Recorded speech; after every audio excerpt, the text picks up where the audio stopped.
Hello everyone, আমি ঝুলন। আমার নতুন একটা ভিডিওতে আবার সবাইকে স্বাগত।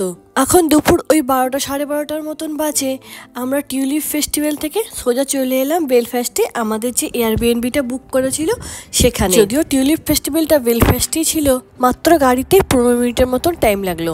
গাড়ি থেকে নেমে এয়ারবিএনবিটা চারপাশটা দেখুন, পুরো একবারে শান্ত পরিবেশ, মন প্রাণ খুলে প্রকৃতিটাকে ভালো করে এনজয় করা যাবে। চলুন গিয়ে এয়ারবিএনবিটার ভিতরটা দেখি, তারপরে না এখানে আসবো আবার। হ্যাঁ খোলো খোলো, লকটা খোলো।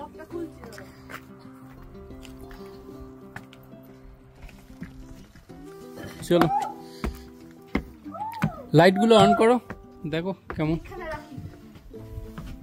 একটু ভালো লাগছে না? ঠিক আছে। হ্যাঁ, তা লাইট কি আছে কটা? এইখানে কেকের একটা কি রুম আছে, এটাকে তাহলে আগে সরাও। এইটা হ্যাঙ্গার এখানে। ও এখানে হ্যাঙ্গার আছে, এখানে হ্যাং করতে হবে। জাস্ট ঢুকেই। ও ডাউন স্টেয়ারে একটা ইয়ে আছে, হ্যাঁ রুম না, একটা বাথরুম আছে বলছিল। এটা এখানে অফিস আছে একটা। এইদিকে কি ফুল টয়লেট? এটা তোমার রুম। এটা কি টয়লেট? আচ্ছা, এখানে একটা সিঙ্ক আছে, খুব সুন্দর বাথরুম। এখানে একটা বাথটাব আছে, টাওয়াল ফাওয়াল আছে এই জায়গাটা। টাওয়াল গুলো আছে সুন্দর। এখানে একটা কোমোট আছে, বাস। এটা একটা টয়লেট হলো, ফুল সুন্দর। তোমার এখানে ফাইনাল দেওয়া আছে।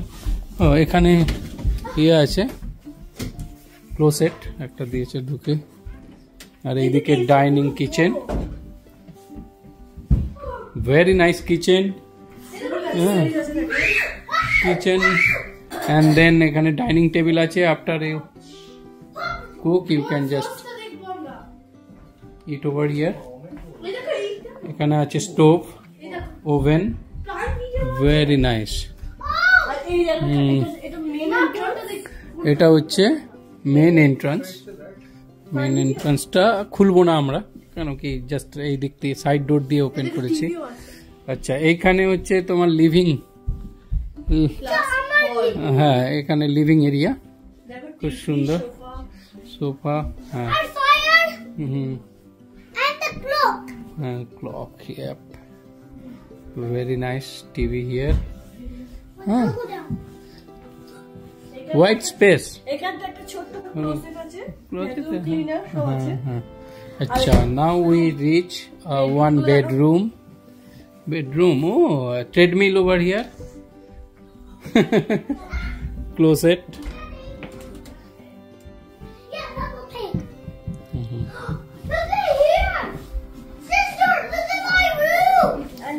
One bedroom. এখানে একটা বেডরুম আছে, দুটো বেডরুম হলো। আর বেডরুম কই? এটা একটা বেডরুম, তিনটে বেডরুম। আচ্ছা আচ্ছা। ও বাবা, এখানে তো আবার অফিস করতে পারবে, প্রিন্ট আউট নিতে পারবে, বাবা সবই আছে। Very nice place. আর এই দিক থেকে আবার একটা ডোর আছে বাইরে যাওয়ার। হ্যাঁ এটা ব্যাক ডোর নাকি? এই তো এখান থেকে ব্যাক ডোর। ব্যাক ডোর দিয়ে বেরিয়ে আমরা চলে গেলাম আমাদের ব্যাকইয়ার্ড লনে। See the view, see the view. এখানে সুইং আছে, আর এদিকে একটা বসার জায়গা আছে, এটাকে কি বলে বেশ ভুলে গেছি। আর দেখুন ফার্মিং এরিয়া, পুরা ফার্মিং এরিয়া।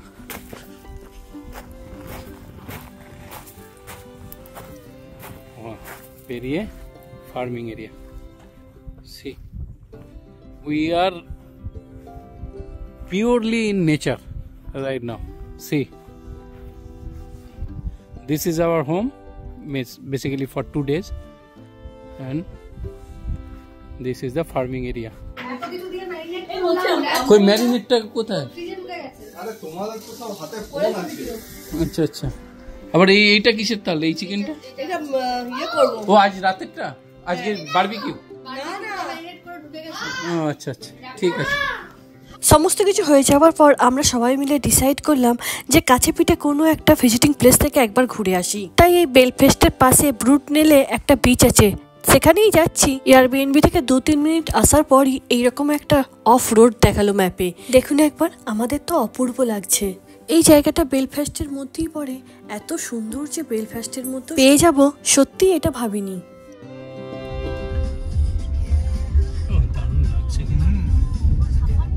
এটা ভোরবেলা তো দারুণ লাগে। এটা দুর্দান্ত লাগছে। পিআই যেহেতু একটা আইল্যান্ড, তো এর চারপাশে তো বিচ থাকবে, এটা তো স্বাভাবিক। তবুও তারই মধ্যে আমাদের এয়ারবিএনবি থেকে 15-20 মিনিটের মধ্যেই এই বিচটা পড়লো। এখানে যেসব ফেমাস বিচগুলো আছে সেগুলো আমাদের বাড়ি থেকে অনেকটাই দূরে, তো সেগুলো অন্য কোনো দিন যাব। তবে আজ কাছের মধ্যে এই বিচটাই ছিল সব থেকে সুন্দর, তাই এখানেই এলাম। দেখুন না কত মানুষজন এসেছে আজকে। বাবা ভলিবল খেলবে? হ্যাঁ চলো। চলো।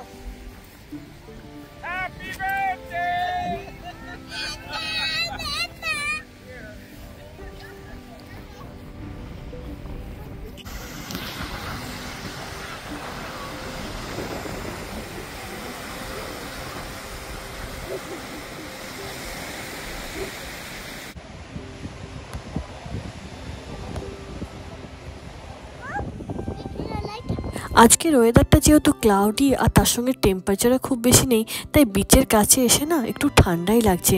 তাই আর এখানে বেশিক্ষণ বসবো না, এখান থেকে যাবো এরপরে উড আইল্যান্ড। আমরা এখন রয়েছি উডস আইল্যান্ড। বেসিক্যালি আমরা যখন নোভা স্কোশিয়া থেকে পিআই এলাম, তো আমরা যেখানে ল্যান্ড করলাম থ্রু ফেরি, সেটা হচ্ছে উডস আইল্যান্ড। সেই আইল্যান্ডে আমরা এখন রয়েছি। সেই আইল্যান্ডটা দেখুন, ঠিক দেখতে আমার জাস্ট যদি 360 ডিগ্রি দেখেন, দেখুন এটা দেখতে ঠিক এরকম। আর যেখানে ল্যান্ড করেছিলাম সেটা হচ্ছে এই প্লেসটা। এই সামনে যে ফেরি টার্মিনাল আছে, এই ফেরি টার্মিনালটায় আমরা ল্যান্ড করেছিলাম। দিক থেকে আইল্যান্ডটা দেখুন, দূর থেকে দেখতে পাচ্ছিলাম যে এই যে লাল কিনারাগুলো একটু লাল লাল আছে, এইগুলোই আমরা যখন ফেরি করে আসি দূর থেকে দেখতে পাই। আর লাইট হাউসটা হচ্ছে এই যে লাইট হাউসটা এখানে আছে এবং সুন্দর। এখানে বাচ্চাদের জন্য ছোটোখাটো একটা প্লেগ্রাউন্ড করা রয়েছে, যে এখানে অনেক লোককে আসে বাচ্চা নিয়ে, যেখানে খেলতেও পারবে, হালকা ফুলকা টাইম কাটাতে পারবে। দূরে দেখুন এই আইল্যান্ডটা একটু যে মানে কোনো জায়গায় ঢুকে গেছে, আবার ঢুকে গেছে বলে দেখুন আমরা ওখানে ফেরিটাও ল্যান্ড করেছে। তারপর যদি আইল্যান্ডটার স্ট্রাকচারটা দেখেন, দেখুন এই হচ্ছে আইল্যান্ডটার স্ট্রাকচার সামনে। আর এইখানে একটা কনস্ট্রাকশন হচ্ছে, মোস্ট প্রবাবলি এটা একটা পোর্ট বানাচ্ছে ওরা। এই যে পোর্ট বানাচ্ছে এখানে একটা। আর এই দিকটা থেকে দেখছেন যে সামনে আইল্যান্ডটার ওই দিকটায় সামনে একটু উঁচু হয়ে আছে, আর এই দিকটাতেও আপনি দেখতে পাবেন যে জল। দেখুন এই দিকটাতেও জল।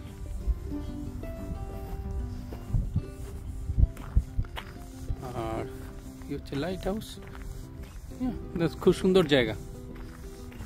এখানে এসে ঘন্টাখানেক টাইম কাটানোই যায়, বাট এখন একটু ঠান্ডা, তো আমরা খুব বেশি থাকবো না এখানে, খুব বেশিক্ষণ, তো বেরিয়ে যাব। উড আইল্যান্ড থেকে আমাদের এয়ারবিএনবি রাস্তা মাত্র 20 মিনিটের। রাস্তায় যেতে যেতে পেলাম একটা সেল পেট্রোল পাম্প, তো সেখানেই দাঁড়ালাম। আমরা তো সমস্ত কিছু বাজারপত্র করিয়ে এনেছি, কিন্তু মিল্কটা যেহেতু আনা সম্ভব হয়নি, তাই এই পেট্রোল পাম্পের সঙ্গেই যে স্টোরটা থাকে সেখান থেকে মিল্কটা কালেক্ট করে নেব। এই দেখুন, বলতে বলতে আমার ছেলে দুধ নিয়েও চলে এসেছে, ওর এরপর ট্রাঙ্কে রেখে দিচ্ছে। এরপর এখান থেকে সোজা যাব এয়ারবিএনবিতে। আমরা যখন এয়ারবিএনবিতে ঢুকেছিলাম তখন ওপরটা পুরো ঘুরে নিলেও ডাউন স্টেয়ার্সে আর আসা হয়নি, তাই ভাবলাম এরপরে যাই একটু ডাউন স্টেয়ার্সটা দেখি কেমন। এখানেও দেখুন না, সোফা, চেয়ার, বালিশ, ম্যাট্রেস সবই আছে। এখানেও চাইলে মানুষজন শুতে পারবে, কিন্তু আমাদের যেহেতু ওপরেই সবার হয়ে যাবে, থাক আর নিচে আসবো না, ওপরেই সবাই মিলে শুয়ে পড়বো। নিচে যে ফুল টয়লেটটা আছে তার মধ্যেই আবার ওয়াশার ড্রায়ার আছে। ভালোই হয়েছে, কিছু যদি কাচার হয় এখান থেকেও কেচে নিয়ে যাবে। চলুন তাহলে, দেখতে দেখতে এখন অনেকটাই দেরি হয়ে গেছে, আবার রাতের খাবার করতে হবে, তার সঙ্গে আরও কিছু প্রিপারেশনও আছে। তো ঠিক আছে বন্ধুরা, ভালো থাকবেন, সুস্থ থাকবেন। আমার ভিডিওগুলো ভালো লাগলে লাইক করবেন, কমেন্ট করবেন, শেয়ার করবেন। যারা ফেসবুক থেকে দেখছেন তারা ফলো করবেন, যারা ইউটিউব থেকে দেখছেন তারা সাবস্ক্রাইব করে নেবেন। চলুন, দেখা হচ্ছে আরও একটা সুন্দর ব্লগে।